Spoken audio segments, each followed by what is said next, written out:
आएगा आइंदा Pakistani family reaction में उम्मीद करता हूँ आप सब खैरियत से होंगे, जाओगे, खुश होंगे। मेरा नाम आजाद है। यार मोदी जी का तीसरी बार आने का खौफ छाया पाकिस्तानी मिनिस्टर्स के माथे पर। क्या बोल रहे हो? पाकिस्तानी मिनिस्टर उसे क्या हुआ है? पता नहीं भाई साहब क्या हुआ है। ये मोदी जी का कौन सा खौफ है कि भाई पाकिस्तानियों की गीली हो जाती है भाई इस मोदी के नाम से। वॉच करते आखिर किस तरह से मोदी जी के नाम से भाई गीली हुई है पाकिस्तानी मिनिस्टर्स की। तो कौन ऑन करते थोड़ा नेट स्टार्ट। इंतखाबी मुहिम को पाकिस्तान पर हसर सराय का सहारा बना लिया। एक रैली से खिताब में इल्जाम लगाया कि पाकिस्तान के सियासतदान इंतखाबात में कांग्रेस की कामयाबी की दुआएं मांग रही हैं। इससे पहले भी फवाद चौधरी ने नरेंद्र मोदी की मुस्लिम दुश्मनी और हर्जा सराय पर तनकीद की है। फवाद चौधरी साहब ने एक बार फिर जो है वो मोदी जी को लेकर जो है वो अपनी एक वीडियो उन्होंने शेयर की है। हिंदुस्तान के अंदर बाकी जो मुसलमान हो इस वक्त जिस किस्म की कट्टरपंथी आइडियोलॉजी का सामना कर रहे हैं, जिस किस्म के जुल्म और तशद्दुद का सामना कर रहे हैं, वहां की जो बाकी मिनॉरिटीज जिस किस्म की इस वक्त हालात का सामना कर रही हैं, ये बहुत जरूरी है कि नरेंद्र मोदी इलेक्शन में शिकस्त खाए। और पाकिस्तान में हर शख्स ये चाहता है कि नरेंद्र मोदी ये शिकस्त खाए। जो अभी तक आ रहे हैं इंडिया में उसमें तो यही लग रहा है कि बीजेपी बड़ी कंफर्टेबल पोजीशन में है और वो जीत जाएगी।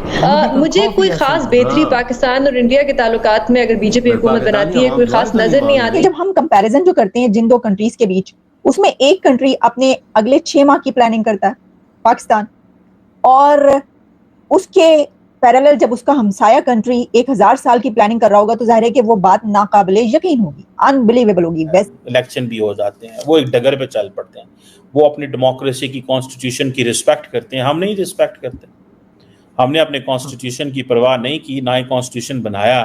और अगर लोग जमहूरियतें आई भी हैं कहीं पे तो उनको हमने उड़ा के पिछाड़ दिया। बात तो है। वही आइंदा आने वाले 5 सालों के लिए भारत में मरकजी हुकूमत बनाएगी और इस बार भारतीय वजीर आजम नरेंद्र मोदी इंतखाबात में जाहिर नारे के साथ रहे हैं कि अब की बार 400 पार। मोदी जी को जिताया ना जाए, ये कहना आपका बहुत अजीब सी बात है। और एक तरह से आप किसी दूसरे मुल्क में इंटरफेयर कर रहे हैं, उनके इलेक्शन में उनके जो वोटर्स हैं उनको आप अपनी तरफ से कोई गाइडलाइन देने की कोशिश कर रहे हैं, जो मेरा ख्याल है आपको शोभा नहीं देती। ये बात आपको ऐसा नहीं करना चाहिए। जय हिंद दोस्तों पाकिस्तान के पूर्व मिनिस्टर इमरान खान के दौर में मिनिस्टर रहे हुए फवाद चौधरी, डब्बू भी लोग इनको कहते हैं, पता नहीं कैसे पाकिस्तानियों ने इनका नाम डब्बू रख दिया। ठीक है, इन्होंने कहा कि नरेंद्र मोदी जी आएंगे तो वो पाकिस्तान के लिए सही नहीं होगा, इसलिए तो पूरा पाकिस्तान चाहता है कि नरेंद्र मोदी जी इस बार हार जाए। क्योंकि दोस्तों पता है जब ये मिनिस्टर थे तो नरेंद्र मोदी जी की गवर्नमेंट ने जिस तरीके से पाकिस्तान की जड़ें उखाड़ी थी, ठीक है, घर में घुस के मारना, इंटरनेशनल सतह पर इनको एक्सपोज करना, इनको एक आतंकवादी राष्ट्र के रूप में घोषित करवाना, इसके बाद फिर इनको एफएटीएफ के ग्रे लिस्ट, ब्लैक लिस्ट में डलवाना, ये सब डब्बू को जब ये मिनिस्टर थे तो बकायदा याद है। इसलिए भाई ये तो ऑब्वियस सी बात है, पूरा पाकिस्तान चाहेगा ही कि नरेंद्र मोदी जी और बीजेपी की पार्टी सफल ना हो। लेकिन पाकिस्तान अगर चाहता है, पाकिस्तान की जनता अगर चाहती है कि नरेंद्र मोदी जी की गवर्नमेंट ना आए, तो इतने तो भारत के लोग जरूरी समझदार होंगे कि किसकी गवर्नमेंट आएगी वो हमने तय कर लिया है। लगभग आखिरी चरण का चुनाव है और अब तो गवर्नमेंट डिसाइड ही है कि कौन है कौन नहीं है। अधिकतर जो रिपोर्ट्स हैं उनके हिसाब से बीजेपी है।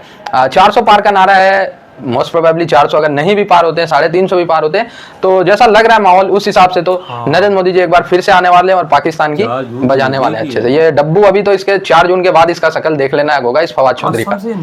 मुकम्मल होने में 6 हफ्ते लगेंगे। ये इंतखाबी अमल 1 जून को मुकम्मल होगा और फिर 4 जून को नताई जाएंगे। जो भी पार्टी इस असेंबली से 273 नशिस्तें जीतने में कामयाब होगी वही आइंदा आने वाले 5 सालों के लिए भारत में मरकजी हुकूमत बनाएगी और इस बार भारतीय वजीर आजम नरेंद्र मोदी इंतखाबात में जाहिर नारे के साथ रहे हैं कि अब की बार 400 पार, जिसमें से बीजेपी ने खुद अपने लिए 370 नशिस्तें जीतने का टारगेट रखा है। नरेंद्र मोदी की भारतीय जनता पार्टी यानी बीजेपी की सरबराही में दाएं बाजू के इंतखाबी इत्तेहाद नेशनल डेमोक्रेटिक अलायंस का मुकाबला 26 जमातों पर मुश्तमिल इंडिया नामी अपोजिशन इत्तेहाद से है, जिसकी इलेक्शन से पहले ही कई भारतीय रियासतों में हुकूमती इत्तेहाद के सामने पोजीशन काफी कमजोर है। भारतीय मीडिया, पोल्स और सियासी तज्जियाकार इन इंतखाबात में नरेंद्र मोदी के तीसरी बार वजीर आजम बनने की पेशगोई कर रहे हैं और अगर ऐसा होता है तो वो जवाहरलाल नेहरू के बाद 3 दफा वजीर आजम बनने वाले पहले सियासतदान होंगे। नरेंद्र मोदी ने अपने इंतखाबी जलसों में दावा किया है कि उनके पहले 2 अदवार सिर्फ एपेटाइजर थे, मेन कोर्स उनके तीसरे दौरे हुकूमत में पेश किया जाएगा। नरेंद्र मोदी अपनी इंतखाबी मुहिम में जहां अवाम को ये बता रहे हैं कि जिस वजीर आजम ने भारत को चांद पर पहुंचाया, भारत में अरबों की सरमायाकारी दिलवाई, नए प्रोजेक्ट्स का आगाज किया, भारत की 80% हिंदू आबादी का हिंदू नेशनलिज्म का ख्वाब पूरा किया, तो वहीं ये खदशात भी पैदा हो रहे हैं कि क्या भारत उसी सिंगल पार्टी स्टेट की तरफ बढ़ रहा है जिसकी तरफ आलमी मीडिया इशारा कर रहा है। लेकिन इस सब के दौरान बातचीतकारों की राय में नरेंद्र मोदी ये इलेक्शन तो जीत जाएंगे, लेकिन उनके लिए अपने टारगेट और दावों के मुताबिक 400 से ज्यादा नशिस्तें जीतना मुश्किल होगा। हिंदू नेशनलिज्म जिसकी बुनियाद पर नरेंद्र मोदी ये इलेक्शन जीतकर तीसरी बार वजीर आजम बनने की उम्मीद जाहिर कर रहे हैं, वहीं यही हिंदू नेशनलिज्म नरेंद्र मोदी के लिए भारत की जनूबी रियासतों से जीतने में एक बड़ी रुकावट बन सकता है, क्योंकि इन जनूबी रियासतों में जहां शराय ख्वानदगी दूसरी रियासतों से ज्यादा है, तो वहीं इन रियासतों में मजहबी नफरत अंगेजी कम और ऑपोजिशन इत्तेहाद की हुकूमत है। वॉइस ऑफ अमेरिका में सुहेल अंजुम के आर्टिकल के मुताबिक नरेंद्र मोदी के नारे यानी अब की बार 400 पार को अमली जामा पहनाने में सबसे ज्यादा बड़ी रुकावट जनूबी रियासतें बन रही हैं। तमिलनाडु में कुल 39 सीटें हैं। जनूब की 5 रियासतों में तमिलनाडु, कर्नाटक, आंध्र प्रदेश, केरला और तेलंगाना में मुल्क की मजमूई आबादी का 20% हिस्सा रहता है। अरे भाई साहब, जिधर भी जितना हिस्सा रहता है, इनका खौफ देखो यार, एक मोदी का खौफ आज 25 करोड़ से 30 करोड़ पाकिस्तानियों पे छाया हुआ है। ये नहीं चाह रहे कि मोदी तीसरी बार आए। क्यों? क्योंकि इनकी फट रही है। क्योंकि जब मोदी इंडिया के अंदर खड़ा हुआ है ना, तो इन पाकिस्तानियों की हिम्मत नहीं हो रही कि भाई इंडिया के अंदर कोई कांड करे। मिनॉरिटी पर जुल्म मोदी जी करवा रहा है, मुसलमानों पे जुल्म करा, हिंदू सिखों पे जुल्म कर, किस तरह जुल्म हो रहा है भाई। और कहता है कि मोदी को वोट ना दो। अबे तू पाकिस्तानी है, तू पाकिस्तान के अंदर ध्यान दे। इधर मुसलमान की मार रहा है, उस पे तुम लोग ध्यान दो कि भाई तुम्हारे एक इस्लामिक स्टेट के अंदर मुसलमान के साथ क्या कर रहा है। पहले तुम अपने इस इस्लामिक देश को, जो तुम नारा मारते हो हमारा इस्लाम का देश है, ये इस्लाम का जो गाड़ है, उसको तो ठीक कर लो। तुम हिंदुओं पे बाद में बात कर लो ना, हिंदू हमसे 1000 गुना अच्छे हैं। तुम पहले अपने आप को तो ठीक करो। तुम्हें इंडिया की माइनॉरिटीज का ख्याल आ रहा है, इधर जो हम मेजॉरिटी में रह रहे हैं मुसलमान, उनका तुम्हें ख्याल नहीं है। मार के रखी भी यार मुसलमान की पाकिस्तान में। यार मैं तो ख्याल करता हूँ इधर क्या मुसलमान का क्या हाल कर रहा है। वही ना, लेकिन वही तो बात मिनॉरिटी का ख्याल ऐसा है कि मोदी जी ने हमें हाथों में मुसलमानों का, जितने भी मुसलमानों के इंटरव्यू औरतों और मर्दों के सुने, सारे मोदी जी को वोट सही कहा जी, सही कहा। वही ना। और भाई एक बंदे का खौफ इस टाइम ये नजर आ रहा है। ये पूरा मीडिया इस टाइम भारत के खिलाफ लगा है कि मोदी न जीते। भाई मोदी हमारा बाप है, सीधी सी बात है। वहाँ के जो वोटर्स हैं वो हमारी तरह एक प्लेट बिरयानी पे बिकते नहीं है। हमारी तरह वो भूखे नंगे नहीं है कि तुम लोग उनको 1000 रुपए दोगे तो वो जाके वोट कांग्रेस को देंगे। नहीं, ऐसा काम नहीं होता। ये वीडियो प्रूव करेगी कि आज कौन कौन भाई मोदी जी को वोट दे दिया अभी तक। ये वीडियो प्रूव करेगी। इस वीडियो के नीचे कमेंट सेक्शन में बताओ। मिनॉरिटी कहती है कि हमें मोदी ने जीना सिखाया है, हमें सब कुछ दिया। यार ये मोदी का खौफ है हमारे मिनिस्टर्स पर। ये माइनॉरिटीज को लाते हैं पाकिस्तान में। हम मुसलमान मेजॉरिटी है ना, हमारा क्या हाल है?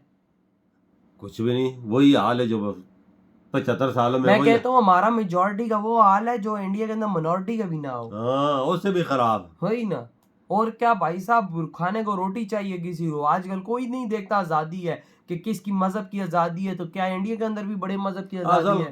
काम ऐसा है कि खौफ खा गए। खौफ मोदी का। एक मोदी आज 25 करोड़ पाकिस्तानियों पे भारी। यही 25 करोड़ पाकिस्तानी एक टाइम पे इंडिया को आंखें दिखाते थे। आज उसी एक मोदी ने 25 करोड़ पाकिस्तानियों की नजरें नीचे झुकवा दी हैं। और आज नारा नहीं लगाया था मोदी जी ने कि कुछ कोल हाथ में दो दूंगा, वही थी कुछ वही। कोल उठाया हुआ है। मोदी जी ने चूड़ियां बना दी हैं हमें, इस वजह से आज हम लोग खौफ में हैं।